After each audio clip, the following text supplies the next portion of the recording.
Olá, pessoal, boa noite. Vamos a mais uma noite de estudo do nosso romance Paulo e Estevão, estudando mais dois capítulos à noite, o capítulo 9, Abigail Cristã, e o capítulo 10, No Caminho de Damasco, encerrando com isso a primeira parte, do livro.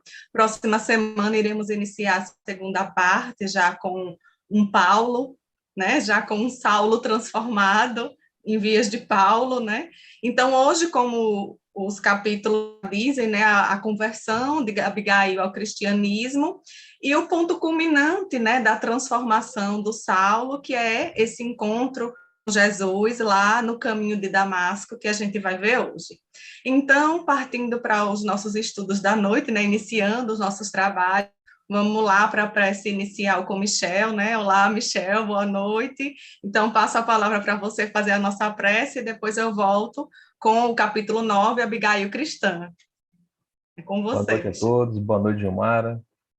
Vamos lá, né? Fazer uma prece inicial bem breve para a gente correr atrás desse capítulo, certo? Novamente reunidos, com muita alegria, para o estudo desta obra. Jesus esteja sempre conosco, nos auxiliando, nos ajudando, sempre que possível. Que possamos sempre lembrar as ações do guardião, que está um pensamento, há um chamado de nos ajudar. Essa obra que possa ficar em nossa memória, mas principalmente que possamos colocar em prática todos esses ensinos. Gratidão, muita alegria e vamos dar início ao estudo. Que assim seja. Fala, Gilmar. Vamos lá, para o primeiro capítulo da noite, Abigail Cristã. Nesse capítulo, mais uma vez, reforça a minha ideia dessa transformação que Paulo vem relutando em aceitar, O Saulo ainda vem relutando em aceitar. Então, parece-me que o Emmanuel, e o Michel também vai poder falar um pouquinho sobre isso, se foi essa também a impressão que ele teve. O Emmanuel, ele relata, como Paulo foi chamado muito antes desse encontro com Jesus, que a gente vai ver no próximo capítulo, através das dificuldades e das pessoas que passaram a vida dele, o quanto essas pessoas revelavam a presença do Cristo e o quanto ele relutava em ver esse chamado, em todos os ensinamentos que o Cristo veio trazer, que estava ali na frente dele, Então, e ele relutava contra os próprios sentimentos dele e contra aquilo que ele gritava, que ele saltava aos olhos, que era a transformação que o Jesus operava na vida das pessoas que seguiam seus ensinamentos e que propagavam e que divulgavam e que demonstravam com atitudes, aquilo que Jesus veio nos ensinar, difundindo mesmo a doutrina cristã, pelo exemplo. Então, nesse capítulo, após a morte de Estevão, que a gente viu no capítulo passado, Saulo se transformou numa pessoa assim muito cruel, muito perseguidora, e depois ele passou a assumir as funções religiosas de Gamaliel, como Gamaliel havia dito para ele, e solicitado em favor de Pedro e dos demais apóstolos do caminho, o único que ele não conseguiu transformar Saulo e conseguir libertar foi o Gesiel, realmente, mas que eu entendo que tudo tem um propósito divino, e a partida do Gesiel já fazia parte dessa transformação de Saulo, Então, as perseguições se agravam porque ele acredita que tudo de ruim, que acontecia na vida dele, que todas as dores que ele passava, a culpa era de Jesus. E quanto mais as dores aumentavam, mais revolta ele ficava contra Jesus, Ele dizia, você via esse carpinteiro em tudo que era canto,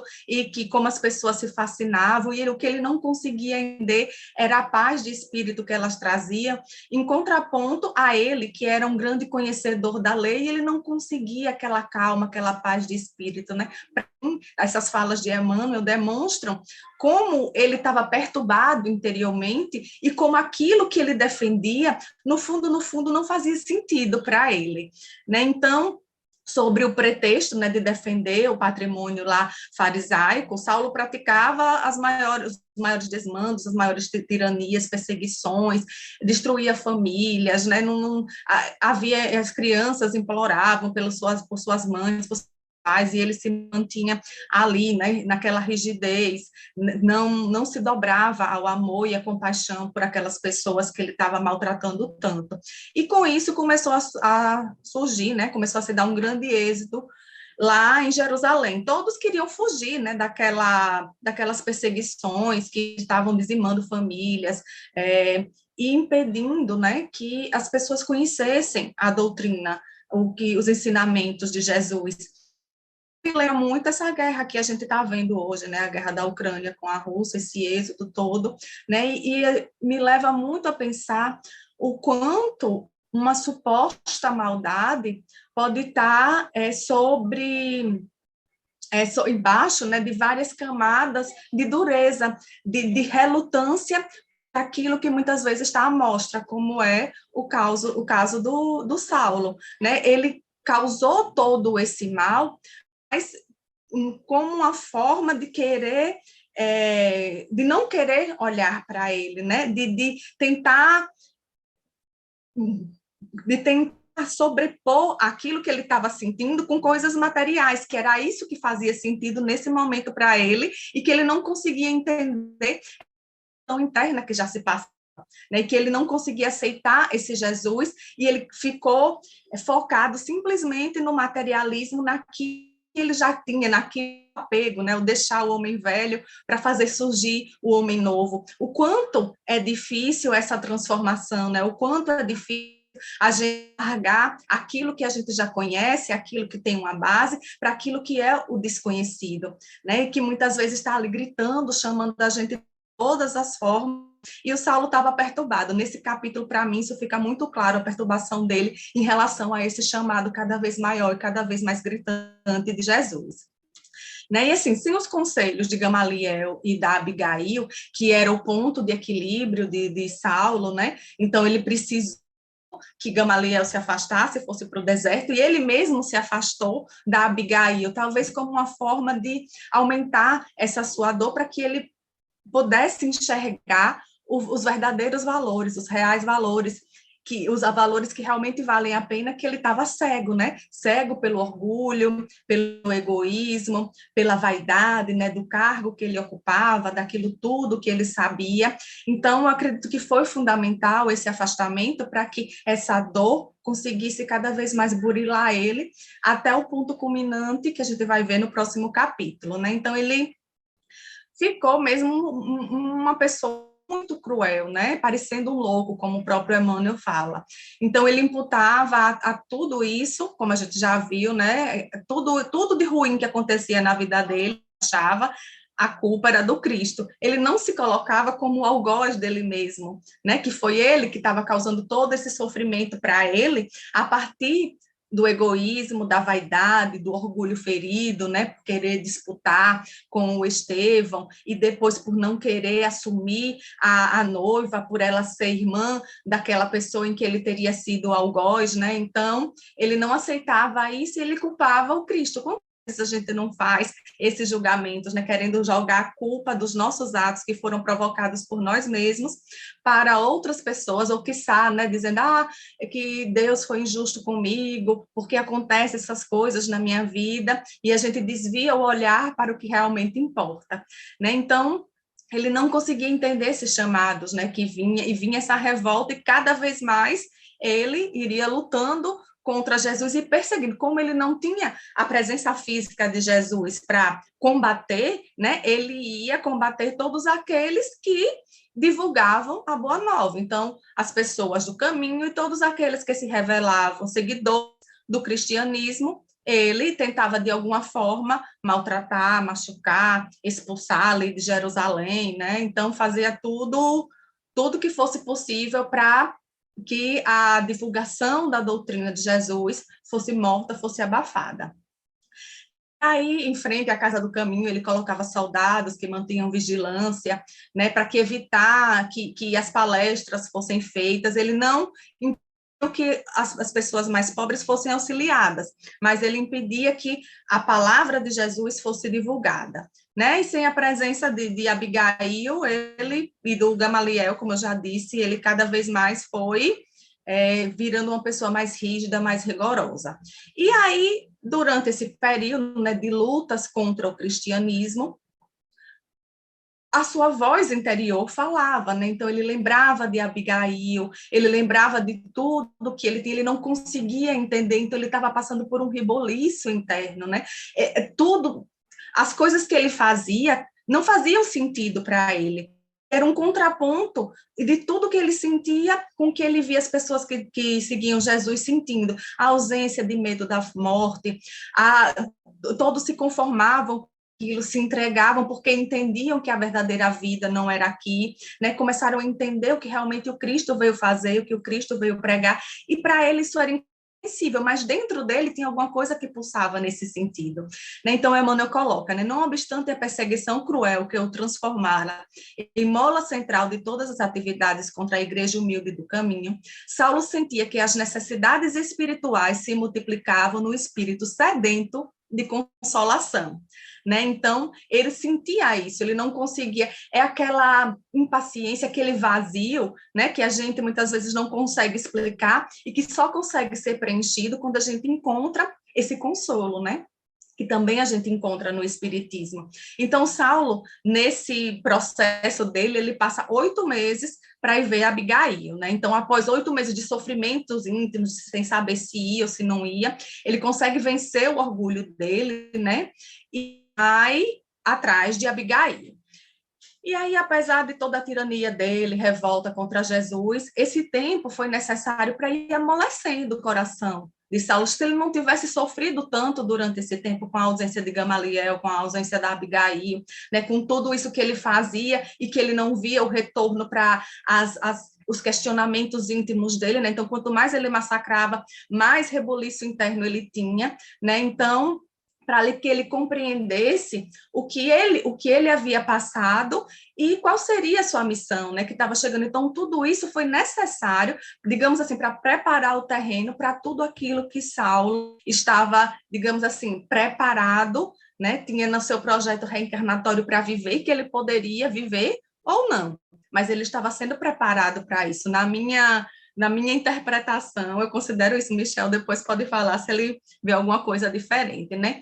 Então, ele vai lá e, quando ele chega na casa de Zacarias, ele é recebido, e aí ele descobre que a noiva está bastante doente, né? E aí o Zacarias, ele pergunta, né, porque Saulo saiu, demorou esse tempo todo, que mandava pessoas darem notícia da Abigail, de como ela estava triste, de como ela tinha adoecido, mas que Saulo não dava notícias, né? E o Saulo pergunta se a Abigail tinha se queixado dele, né? E Zacarias diz, não, ela nunca se queixou de você, pelo contrário, quando ela voltou, né, que ela chegou lá na estrada de Jope, na casinha que ela vivia lá com Zacarias e com a Ruth, com a febre, né, depois do Saulo ter terminado tudo com ela passou a defender, inclusive, né? Às vezes que a Ruth pegava ela chorando, ela dizia que era por causa da doença, mas nisso ela foi ficando cada vez mais doente dos pulmões, e aí 4 meses depois, né, e 4 meses antes do Saulo resolver procurá-la, ela encontra e conhece o Ananias,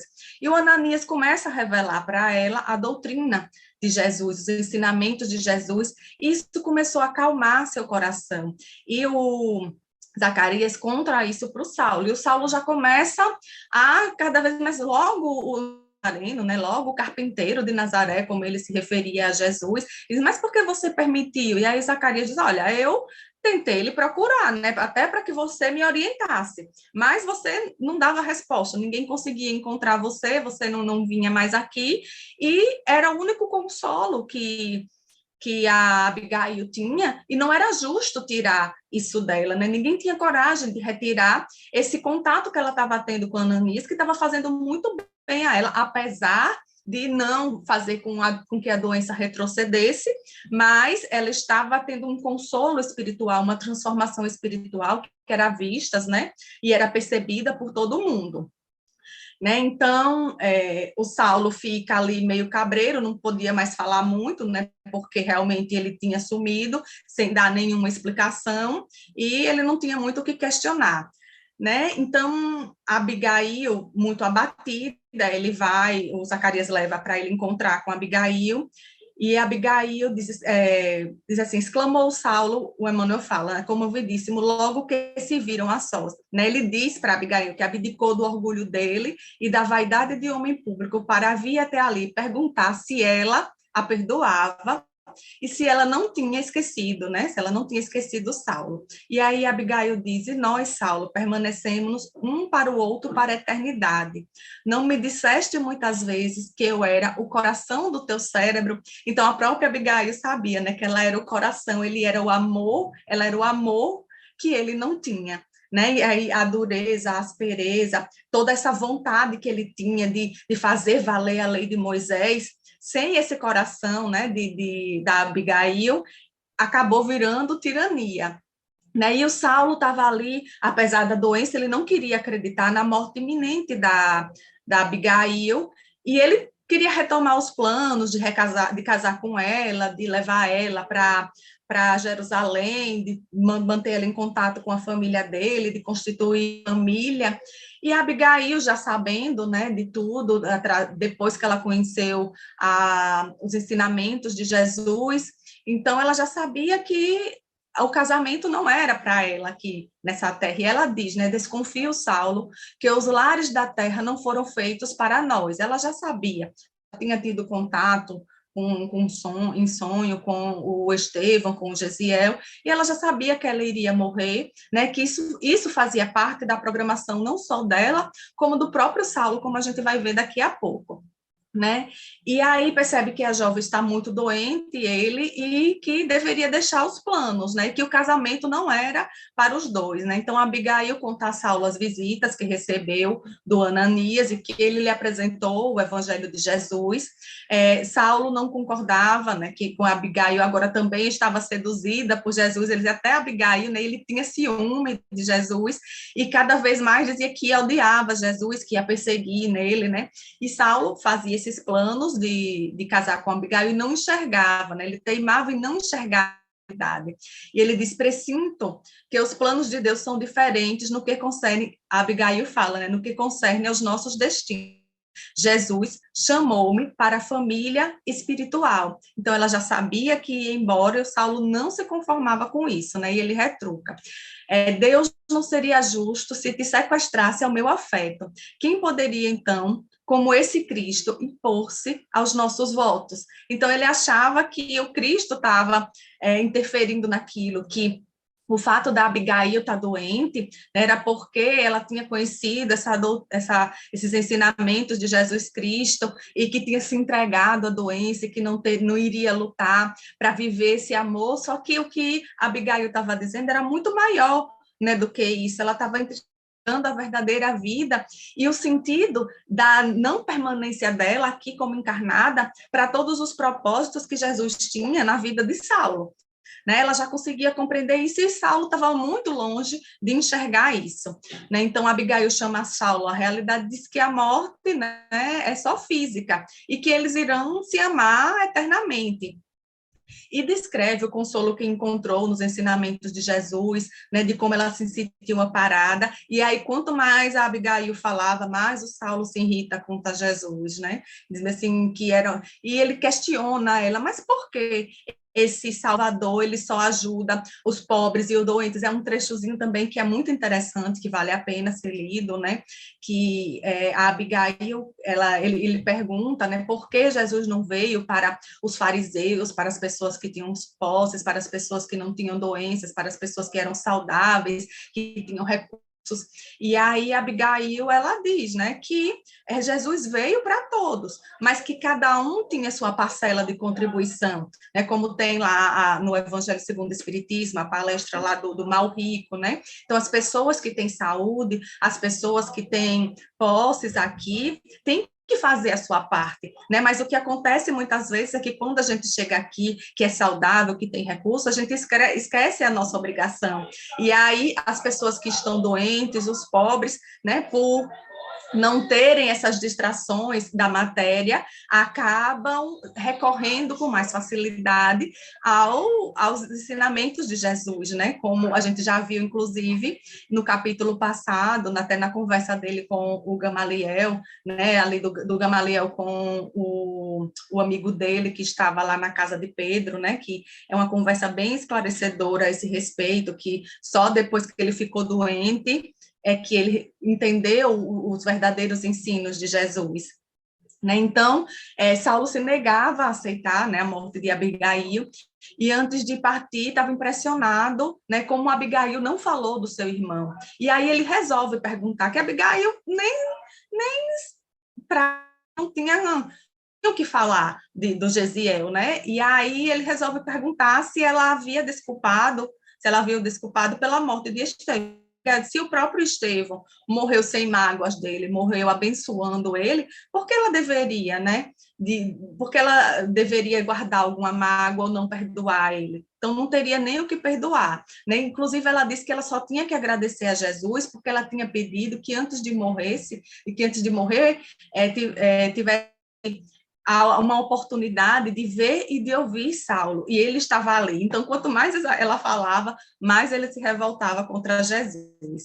E aí ele diz, nunca meditara nos insondáveis desígnios do Eterno, como naquele momento em que recebera tão profundas lições de humildade e amor da mulher amada. Experimentava na alma opressa o embate de suas forças antagônicas que lutavam entre si para a posse do seu coração generoso. Então, Emmanuel vira e mexe nesse capítulo e traz uma frase, né, dessa luta que Saulo vivenciava e de como aqueles exemplos lhe tocavam o coração e cada vez mais faziam com que ele se perguntasse, né? Ele não compreendia Deus senão como um Senhor poderoso e inflexível, a sua vontade soberana dobrar-se-iam todas as preocupações humanas, mas começava a perquirir o motivo de suas dolorosas inquietudes. Então ele estava muito inquieto. Então, por que não encontrava em parte alguma paz anelada ardentemente? E todavia aquela gente, ele pensando, né, aquela gente miserável do caminho, entregava-se às algemas do cárcere, sorridente e tranquila.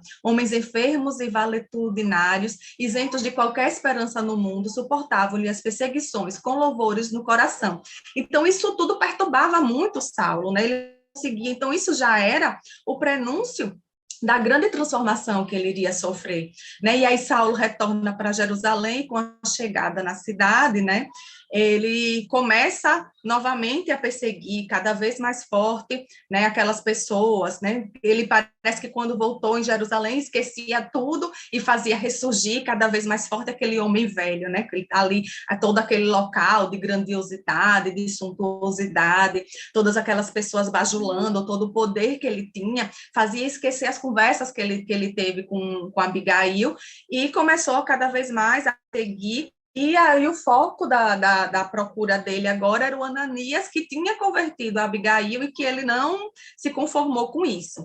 Mas no dia seguinte que ele volta de Jerusalém, ele é chamado, né, com urgência de volta ao sítio lá do Zacarias, porque a Abigail estava assim, nos últimos instantes. E aí ele volta para a chácara, lá para o sítio de Zacarias, e a Abigail só estava esperando a chegada dele, né, para morrer, como se ela quisesse se despedir dele, né? Então, ele diz para Abigail que pediu sinceramente a Deus que curasse ela para ele. Então, chega até a ser uma ingenuidade, né? Como muitas vezes a gente faz no dia a dia, de pedir, né, as coisas a Deus e a gente não sabe a dimensão que teria se aquele pedido realmente fosse atendido, né? Tem uma prece de Maria Dolores que eu gosto muito, que ela diz, né, que o Senhor não atenda as preces indébitas que eu solicito, né, que não ouça, né? E muitas vezes quando eu vi, né, essa frase de Saulo, a gente muitas vezes achando um bem, né? Quem não quer a saúde de uma pessoa tão amada como era a Saulo? Então, a tendência é que a gente peça a Deus, mas a gente não sabe os verdadeiros propósitos de Deus na nossa vida, né? Que se aquilo fosse atendido, talvez mudasse tudo. Que é uma coisa que eu também me levou a refletir nesse capítulo, é da responsabilidade que o casamento traz, né? Como o Chico, como o Divaldo, eles não puderam se casar, né? Lá no filme do Divaldo fala bem isso, né? Que o casamento iria dividir a atenção, porque acredito eu que também, né, acredito não, tenho certeza que é uma missão muito importante que Deus nos dá, né, compartilhar a nossa vida com outra pessoa, cuidar de filhos, e se a gente tem isso e tem uma outra missão, fica difícil de cumprir muitas coisas ao mesmo tempo. Então, acredito que essa também era o motivo porque Saulo não iria se casar nessa vida para que ele pudesse desempenhar, se dedicar profundamente, como ele estava se dedicando à causa de Moisés, à causa do Cristo, né? E aí Saulo fica desconsolado, e é justamente nessa parte que ela fala do Gesiel, que o Gesiel aparece para ela, que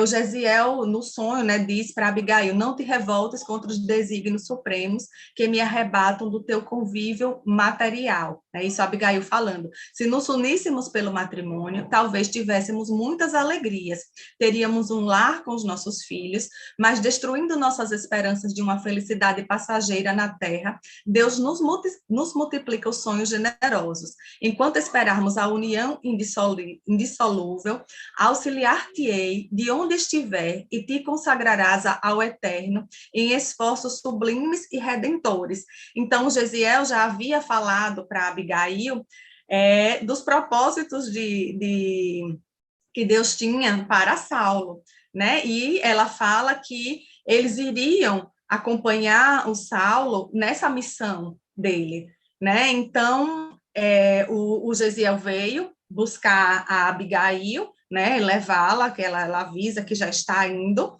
e o que deixa bem claro, né, dos propósitos que Jesus tinha na vida dele e de como eles iriam auxiliá-lo do outro plano, né? Então, ele diz bem assim, ela diz, ainda não aceitaste o evangelho, mas Jesus é bom e terá algum meio de nos unir os pensamentos na verdadeira compreensão, né? E aí Gesiel chega, a Abigail acaba falecendo, Saulo, ele fica muito perturbado, né? E aí vão providenciar o velório, e aí agora o nosso próximo capítulo, né, na estrada de Jope, ou na estrada de Jope, não, estou voltando no caminho de Damasco, né, onde a gente vai ver aí essa transformação do Saulo com o Michel. É com você. Vamos lá, né? Esse capítulo aqui tem algumas partes que me chamaram muita atenção. Logo no início, quando Saulo está revoltado, ele fala: em toda parte, toca expressões do carpinteiro de Nazaré. Notemos que ele não fala Jesus, o Messias, o Mestre, ele chama sempre o carpinteiro de Nazaré, né? O problema é o seguinte: Jesus chamava ele o tempo todo, mas ele negava, né? E aí vamos trazer para a nossa vida atual, né? O que nós fazemos quando somos chamados, né? Porque nós também somos chamados o tempo todo, né? E aí ele também reclama, né? Sempre o mesmo refrão, né? Invariavelmente chamativos de vindo para os infelizes, doentes, infortunados, né? O refrão era o mesmo sempre para que ele pudesse entender finalmente, né? Se ele entendesse, não precisava repetir, né, a lição. E no final, essa parte aqui, né, ela é muito interessante, porque Abigail fala: Gesiel trouxe-me a grata nova de que Jesus ama-te muito, tem esperanças em ti, né? Ou seja, todos nós estamos vendo até o momento Saulo, o doutor da lei, né, seguidor da lei de Moisés, inflexível. Jesus já via nele Paulo de Tarso, né? Jesus já via o que ele se transformaria, né? E aí Abigail, de forma profética, né, já fala que ela irá ajudar, e nós veremos realmente, né, que os irmãos irão ajudar Saulo, né, no futuro. Mas vamos lá ao próximo capítulo, que é bem extenso, né, no caminho de Damasco. Então, nesse capítulo aqui, o Saulo começa a pensar, né, com a rigidez das suas paixões, aniquilara todas as possibilidades de ventura com a noiva. Ele começa a se culpar bastante. O rigorismo de sua perseguição implacável, né? Com esse rigorismo, Estevão acaba por ter o suplício terrível. Então ele começa a se culpar, né? Só que, na verdade, ele não consegue entender. E aí ele começa, ao invés de se culpar, né? Ele começa a se culpar, mas daqui a pouco ele começa a pensar no Cristo e ele começa a culpar o Cristo. Não, a culpa não é minha, a culpa é do Cristo, né? O tempo todo. Ele começa agora a culpar o Cristo, né? E aí a gente vê, né, que ele é chamado várias vezes, e aí ele começa a lembrar, desde a primeira controvérsia na Igreja do Caminho, nunca mais passaram um dia sem encontrar na fisionomia de algum transeunte a figura do Cristo, né? Na admoestação dos amigos, na documentação oficial, né, na boca dos míseros prisioneiros, né? Estevão, Espírito falando de Jesus, Abigail, Espírito de Jesus, né?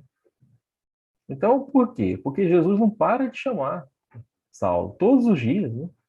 A todo momento para a sua tarefa. Por quanto tempo chamando Saulo? Né? Acho que alguns anos, né? Agora, Saulo, pela sua revolta, ele não pode perseguir o Cristo, mas ele vai perseguir quem? Né? Os adeptos. Então, ele renovaria os processos de perseguição infamante. Né? E já que ele perdeu tudo na cabeça dele, perdeu o mestre dele, né? O Gamaliel, perdeu a noiva. Né? Então, cada vez mais, ele vai se entregar de corpo e alma à defesa da lei de Moisés. Né?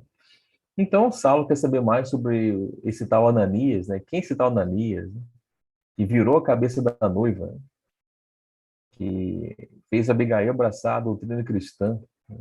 E aí Zacarias explica para ele que é um homem honesto, apesar de extremamente pobre, que sempre a tratou com respeito, atendeu-a sempre alegre, não exigiu qualquer recompensa, né? Olha o materialismo aí.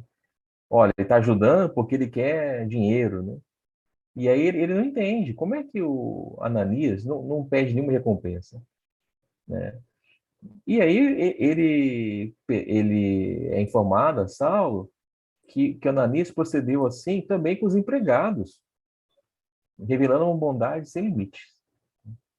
Saulo fica indignado, né, com Zacarias. Como você deixou, né? Como a culpa é sua de Abigail ter mudado, né, para ser cristã, né? E aí Zacarias fala a Saulo, que ela ficou inconsolável quando ele sumiu e nada falava, mas que o Ananias a deixava feliz, né? Por isso ele permitia. Então tá aí um duro golpe do orgulho de Saulo. Ele não tinha direito de questionar os pais de Abigail, né? Os pais adotivos, né? Porque ele abandonou a noiva em situação difícil. E Zacarias e Ruth fizeram o que acharam melhor para a filha. Então, a filha dele está lá definhando, né? E aí ele encontra um senhor que fala com ela e que a ajuda. Então, eles deixaram. Pode não concordar, mas, né, tá fazendo alguma coisa pela filha, né? Saulo, então, diz que vai encontrar Ananias para castigá-lo. Então, finalmente, ele decide, olha, agora vai castigar Ananias, né? O Zacarias, mesmo não aceitando a doutrina de Jesus, né, e não acreditando o que Ananias fala, ele não concorda com Saulo, né? Mas aí Saulo diz, é a defesa da lei de Moisés que está em jogo, né? A defesa da lei, ele era inflexível. Não era bem defesa da lei, né? Como a gente sabe. Era mais um orgulho ferido, né? Um ciúme, com esse ciúme do Cristo, né? Então, no dia seguinte, Isaac disse que encontrou um dos prisioneiros, Matatias, que conhece Ananias, mas não quis dizer onde ele mora. Saulo, então, disse que irá arrancar a verdade. Manda buscá-lo, né, e o leva à sala de punições. Então, a gente não vai descrever essas torturas, né? Vamos só falar que Matatias acabou por, por falar do Ananias, né? E ele falou que Ananias se despediu de Jerusalém e indo a Damasco. Então, agora a gente já sabe onde está o Ananias, né? Então, daí a 2 dias, rapidamente, Saulo já começa, né? Ele convoca uma reunião no Sinédrio e, em resumo, ele diz o seguinte nessa reunião, né? Que uma intervenção chegou a tempo de evitar grandes males, dada a argúcia dos falsos taumaturgos exportados da Galileia, né? Olha como ele fala, né, dos seguidores de Cristo. Os cárceres da cidade transbordam, mas a medida se justifica, porquanto é indispensável reprimir o instinto revolucionário das massas ignorantes. E é interessante que, em nenhum momento, os cristãos estavam preocupados em fazer uma revolução materialista, como ele pensa, né? Como os romanos até acreditavam, né? Nossos bairros mais humildes estão em paz, mas não se pode afirmar o mesmo quanto às cidades vizinhas, né? E ele fala Jope e Cesareia, e agora Damasco. Olha que coisa mais ardilosa, né? Na verdade, ele inclui Damasco por causa de Ananias. Eles não sabiam o que estava acontecendo em Damasco, né? Até o momento, nada se sabia de Damasco.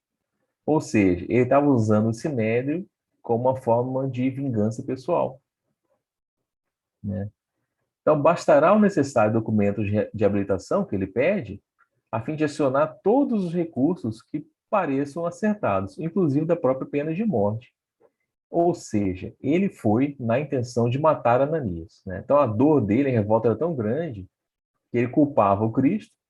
Cristo estava morto, não tinha nada para fazer, então o que ele queria? Matar o Ananias, né? Que era quem tinha, né, virado a cabeça da noiva, segundo ele, né?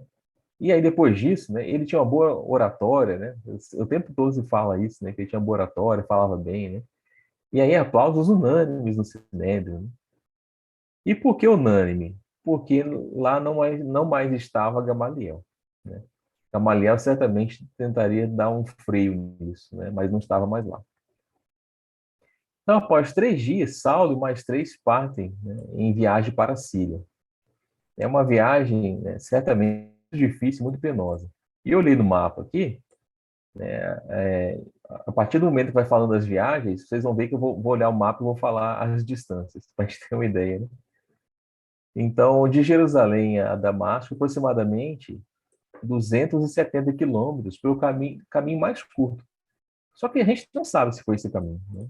Segundo hoje, né? Mas a gente não sabe se é esse caminho. Provavelmente não, provavelmente até mais do que 270 quilômetros, né? Segundo vi no mapa, a pé em torno de 60 horas, né? Imagina Ananias, sozinho, sem dinheiro, fazendo essa viagem. Um senhor de idade já, né? Então, assim, é uma fé que realmente a gente, pelo menos eu, né? Eu demoro para entender, eu só admiro. Por enquanto, eu só consigo admirar. Bom, continuando aqui, forças secretas impunham-lhe profundas interrogações, né? Ele já estava pronto para meditar sobre a vida e a mudança na vida dele. Ele começa a meditar. Ele, no caminho de Damasco, ele já vai meditando, né? E o que ele medita? Os adeptos de Jesus ostentavam uma serenidade desconhecida para ele. A alegação de ignorância dos problemas mais graves da vida não prevalecia no caso.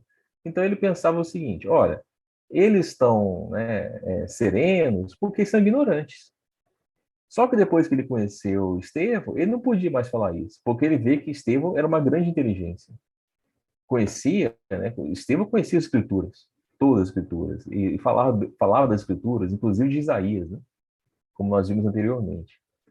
Então, como é que pode? Estevão era uma inteligência poderosa, né? E ele morre com uma paz impressionante. Ele não morre se debatendo, pedindo, implorando, não, ele morre em paz, né? E ele não consegue entender, né? Saulo não consegue entender, né? Nós vamos ver no futuro que ele vai entender essa paz, né? Então ele continua, né, no seu raciocínio, né? Por que haviam adquirido os 2 irmãos de Corinto, né, Gesiel e Abigail, tal ascendência de todos os problemas do seu ego? Por que esperava Abigail através de todas as estradas da mocidade, na idealização de uma vida pura? E ele continua, né, filosofando com ele mesmo, né? Recordava os amigos mais eminentes e em nenhum deles encontrou qualidades morais semelhantes às daquele pregador do caminho, né? Que afrontaram a sua autoridade política e religiosa. Então ele percebe que Estevão tinha realmente uma grande capacidade e também uma grande capacidade intelectual, mas também moral, né? E aí, que forças uniram nos labirintos do mundo para que o seu coração nunca mais o esquecesse? Ele nunca mais vai esquecer Abigail, obviamente, a noiva, e nunca mais vai esquecer Estevão, o cunhado. Então, que força? Quer dizer, ele não entende né? Ele até agora não consegue entender que tudo era um plano de Jesus para ele, né? E aí a gente não sabe, não dá para saber o que poderia ter acontecido, né? Mas a gente pode pensar, né? O que teria acontecido se ele tivesse tomado um caminho diferente? Teria ele caminhado lado a lado com Estevão? Será que eles teriam, né? Ele e Estevão estado juntos? Né? Então, apenas para imaginar o que estava proposto pela espiritualidade superior, né? Imagino eu que estava proposto que ele foi chamado tantas vezes que uma daquelas vezes ele aceitaria, né? Vamos supor que ele aceitaria. E aí ele teria ficado ao lado de Estevão. Imagina o que eles poderiam ter feito juntos, né? E ele continua, né, nesse raciocínio, já estava próximo de Damasco, né? E aí que vem a conversão, né? Aqui que vem a conversão dele. Ele se sente desenvolvido por luzes diferentes da tonalidade solar, né? E aí o Emmanuel descreve, né? Realmente, só o Emmanuel para descrever de tal forma, né? Apesar que alguns dizem que Emmanuel descreveu, mas que algumas coisas foram escritas pelo próprio Paulo de Tarso, nesse livro, né? Então, a gente não sabe. Então, Emmanuel fala o seguinte no livro: a confusão dos sentidos lhe tira a noção de equilíbrio, ele tomba do animal, ao desamparo, sobre a areia ardente. A visão, no entanto, parece dilatar-se ao infinito. Outra luz lhe banha os olhos deslumbrados, e no caminho que a atmosfera rasgada lhe desvenda, vê surgir a figura de um homem de majestática beleza, dando-lhe a impressão de que descia do céu ao seu encontro. E aí o homem pergunta, né? Saulo, Saulo, por que me persegues? Interessante, né? Jesus não pergunta, por que persegues Ananias? Por que perseguiu Estevão? Não, né? Por que me persegues? Então Jesus pergunta, por que ele está perseguindo Jesus o tempo todo? Na figura dos cristãos, né? Então ele faz essa pergunta, e aí a conversão realmente ela é muito bonita, né? O moço Tassense não sabia que estava instintivamente de joelhos. Aquela a bondade de Jesus, né? Realmente coloca os homens mais duros de joelhos, né? Vimos também no livro Há 2000 anos, com o orgulhoso senador Publio Lentulus, né? Que estava de joelhos e não conseguiu falar diante de Jesus, né? Então, incoercível sentimento de veneração possui-se inteiramente dele. E ele fala: quem sois, Senhor? Aureolado de uma luz balsâmica, num tom de inconcebível doçura, o Senhor respondeu: eu sou Jesus. Né? Após ser chamado várias vezes, o que aconteceu? Jesus foi pessoalmente. E isso não é desculpa para a gente, não, hein? Não adianta ficar negando o tempo todo, Jesus vai vir me chamar, não, né? Jesus já veio, né? Por meio de um irmão ou de outro, de alguma forma, né? Jesus vem o tempo todo, né? Então não é desculpa para a gente, né? Então Jesus teve que vir pessoalmente essa aula, né? Então viu-se orgulhoso e inflexível doutor da lei curvar-se para o solo, em pranto convulsivo. E ele percebe, os pregadores do caminho não estavam iludidos. A palavra de Estevão era verdade pura. A crença de Abigail era a senda real. Aquele era o Messias. Então, imediatamente, Jesus, quando chegou, ele já entendeu. Então, ele experimentou a invencível vergonha do seu passado cruel. Uma torrente de lágrimas impetuosas lavava-lhe o coração. Quis falar, penitenciar-se, clamar suas lindas desilusões, protestar fidelidade e dedicação ao Messias de Nazaré. Mas a contrição sincera do espírito arrependido e dilacerado embargava a voz. O mestre tocou-lhe os ombros com ternura, dizendo com inflexão paternal, a frase famosa, né? Não cites contra os aguilhões. Eu procurei essa frase, né? Tem várias coisas que se fala dessa frase, né? Mas é mais ou menos assim: não se volte, não vai contra os obstáculos para a nossa evolução. Saulo estava indo contra algo que era maior que ele. E ele não conseguiria vencer. Então ele deveria entender, né? Saulo compreendeu. Desde o primeiro encontro com Estevão, forças profundas o compeliam a cada momento. Em cada parte, a meditação dos novos ensinamentos. O Cristo chamaram por todos os meios, de todos os modos. Ele começa a considerar o tempo perdido em caminhos escabrosos, ingratos. Doravante necessitava reformar o patrimônio dos pensamentos mais íntimos. Ele percebe os erros, mas já entende que é preciso ir em frente. É uma lição para nós também, né? Nós vamos errar todos os dias, né? Mas vamos deixar o erro para lá, né? Não vai ficar se lamentando, né? Olhar para frente, né? Ali mesmo, o Santuário Augusto do Espírito fez o protesto de entregar-se a Jesus para sempre. E aí, sua primeira profissão de fé: Senhor, o que quereis que eu faça? Então, ele realmente se entregou, né, a Cristo, não impôs condições, não fez pedido, já mostra ali sua nobreza e sua lealdade.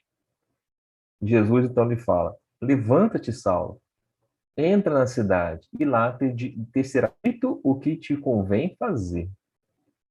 Não é Jesus que vai ficar falando para ele o que tem que fazer, dar seus caminhos, não. Será dito, alguém o irá dizer, né? E aí a surpresa dele, né, daqui a pouco. Foi a única ordem direta de Jesus aí, né? Não, Jesus não exigiu demonstrações de lealdade, não pediu várias tarefas, né? Também não determinou exatamente sua missão, pois ele tem livre-arbítrio, né? Nisso, os três companheiros de viagem notam a luz, mas não ouvem o diálogo e nada entendem, né? Saulo chama, fala que está cego e que viu Jesus. E agora, o que eles devem fazer? Saulo já está completamente transformado, né? Faça o que quiserem, pois até agora vocês eram meus servos, mas de hora em diante, eu também sou escravo, não mais me pertenço a mim mesmo. E aí Jacó, um dos servos que estava com Saulo, acredita que Saulo ficou louco. Então ele pede aos outros dois que voltem a Jesus e contem a triste nova. E ele irá à cidade próxima com Saulo. E aí esses dois, né? O que eles vão contar quando chegar em Jerusalém, né? Isso não fala acho que não fala no livro, né? O que eles irão contar e como será contado. Nós vamos ver que isso propaga como uma bomba, né, em Jerusalém. Então, o que eles irão contar, né? A cegueira súbita não aflige a Saulo, né? Nós sabemos que ele será curado, mas naquele momento ele não sabia, ele mesmo não sabia, né? Então, como é que é naquela época, né? Hoje, uma pessoa cega, né, fica cega a vida inteira. E naquela época, né? Então, ele acredita que ficará cego para sempre.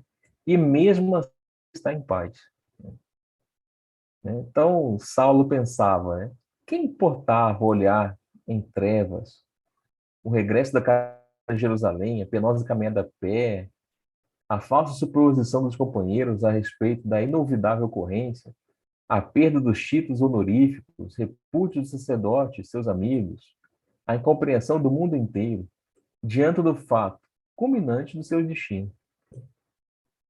Então, e aí finaliza, né, com ele e o antigo servo entrando em Damasco, né? E aí finaliza a primeira parte, né? Eu acho que essa cena, né, para a gente ler e reler, né, o diálogo dele com Jesus, né, é muito bonito. E não sei quanto a Gilmar, mas eu já estava nervoso aqui, né, de Saulo, né? Estava na hora de transformação, né? Então, a transformação chegou, né?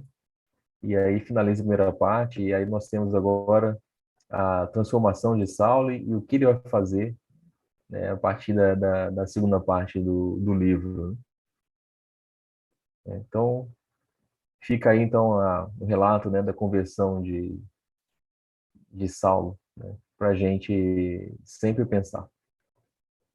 Então, Gilmar, fico por aqui, né, e deixo aí os seus comentários. E que transformação, né? Porque é sair de um extremo ao outro, e apesar da gente já ter visto que ele já vinha com uma inquietação interna, mas a mudança foi quase que imediata, né? Então, ele consegue sentir a paz que ele não entendia. nos outros, né, no Gesiel, na Abigail, em todos aqueles que ele perseguiu até então, e ele consegue sentir de imediato essa paz, porque ele já não se importa mais com a cegueira dele, ele já não se importa mais com nada, né? E aí eu fico pensando o quanto ele estava preparado e relutava isso, né? Porque ele não queria aceitar de jeito nenhum, mas ele já estava ciente espiritualmente dessa missão dele, porque para essa transformação ocorrer assim nesse momento, né, não vou dizer assim de uma hora para outra, mas a partir do chamado pessoal de Jesus, é preciso querer muito e é preciso ter percorrido já um grande caminho para chegar nesse ponto, né, que é fazendo esse comparativo que eu sempre faço, que a gente sempre faz aqui com o Emmanuel, né, lá há 2000 anos, ele também teve esse encontro pessoal com Jesus, mas ele não estava com seu espírito preparado para essa transformação, né? Foi preciso que ele passasse o que ele passou depois com a escrava, né, a Ana, com a filha dele lá, para que ele conseguisse ir amolecendo o coração dele. E que foi um trabalho que já foi feito anterior com o Paulo, né, com o Saulo, que ele passou por muito sofrimento para que quando chegasse esse ponto culminante, que eu acho que seria a última cartada para chamar ele a retomada ou o início da sua pregação como proposta, né, reencarnatória, aqui através de Jesus. Né? Mas é muito impressionante. E outra coisa também que me chama muita atenção, como o Michel já falou, é o fato dele não ficar se culpando, né? Dele perceber, dele reconhecer os erros dele ressentir, né, muito tudo o que ele vinha fazendo até então, mas ele entende que aquilo tem que ficar no passado, porque ele tem muito mais coisas para realizar a partir de agora. Né? Então, não tem como ele ficar remoendo o que já passou, porque tem muita coisa para fazer. Né? E como a gente já sabe, né, o amor cobre uma multidão de pecados. Né? Então, ele sabia que também não seria fácil, porque ele teria que lutar contra o que ele mesmo foi, e com as sementes que ele mesmo plantou. Né? Então, ele plantou a discórdia, ele plantou a perseguição, ele plantou a todos os sentimentos contrários à propagação do Cristo, e agora ele sabia que ele teria que enfrentar tudo isso que ele foi quem fomentou. Então, ele sabia que a missão dele não seria fácil, mas em nenhum momento ele se deixou abater pela culpa, pelo remorso, nem pela missão que ele estava abraçando. Ele se entregou, e é essa confiança, e é essa fé que, como o Michel diz, eu estou bem distante de alcançar e só admirar. Mas a gente sabe que uma hora a gente vai chegar lá também, né? Porque foi uma transformação absurda, e eu digo, a gente consegue. Basta manter firme, né? Como a gente estava conversando no último encontro que a gente teve pessoalmente lá no estudo, no estudo mediúnico, o Joel até falando, né, de como a gente passa anos e anos, séculos e séculos, nutrindo falhas, erros, que a gente não vai conseguir transformar isso de uma hora para outra. Né? Então, eu acredito que Saulo já estava muito preparado para isso, para que ele conseguisse transformar e vivenciar o que ele tinha que vivenciar tão rapidamente. Então, ele já tinha percorrido um longo caminho antes disso, eu acredito nisso.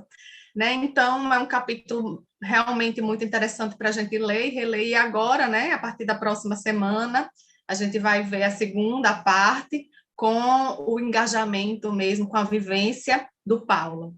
Né? Então, Michel, quer fazer mais algum comentário para a gente ir para a nossa prece final? Podemos encerrar. Podemos, né? Então, vamos lá. Sempre agradecer ao Senhor Jesus por as oportunidades de estudo, de aprendizado, pelos exemplos que essas obras nos trazem pelo exemplo de perseverança, de que podemos sim nos transformar na medida da nossa evolução, do nosso jeito, de acordo com as nossas vivências, com as nossas experiências adquiridas, mas que não percamos a oportunidade, que possamos abrir os nossos olhos, os nossos ouvidos, os nossos sentimentos para os chamados de Jesus, e que possamos atendê-los, para que mais tarde não venha bater a nossa porta, o arrependimento. Obrigada, Senhor Jesus, pela paciência que tem conosco, pela paciência que tem com as nossas imperfeições, principalmente por enxergar em nós aquilo que nem nós mesmos enxergamos, por enxergar em nós aquilo que sabe que nós iremos ser e que muitas vezes lutamos contra isso, como o próprio Saulo lutou contra aquilo que já estava dentro dele. Então, Senhor Jesus, que possamos mais através das vivências, através dos estudos, através do aprendizado diário, fazer crescer e frutificar essa sementinha de amor que o Senhor incutiu em todos nós, para que ela possa crescer e florescer, se transformando em uma árvore frondosa e que dê muitos frutos, que possamos, através das nossas transformações e dos nossos exemplos, levarmos um pouquinho do amor que o Senhor veio nos ensinar para todos os nossos irmãos, para nós mesmos e para os próximos mais próximos, e que, quem sabe, um dia consigamos alcançar, né, a humanidade inteira. Queremos alcançar que esse dia se faça presente o quanto antes através das nossas transformações. Permanece conosco, Senhor Jesus, hoje, amanhã, sempre, e assim seja. Tchau, pessoal. Até a próxima semana. Tchau, Michel. Tchau, pessoal. Tchau, Gilmar. Até.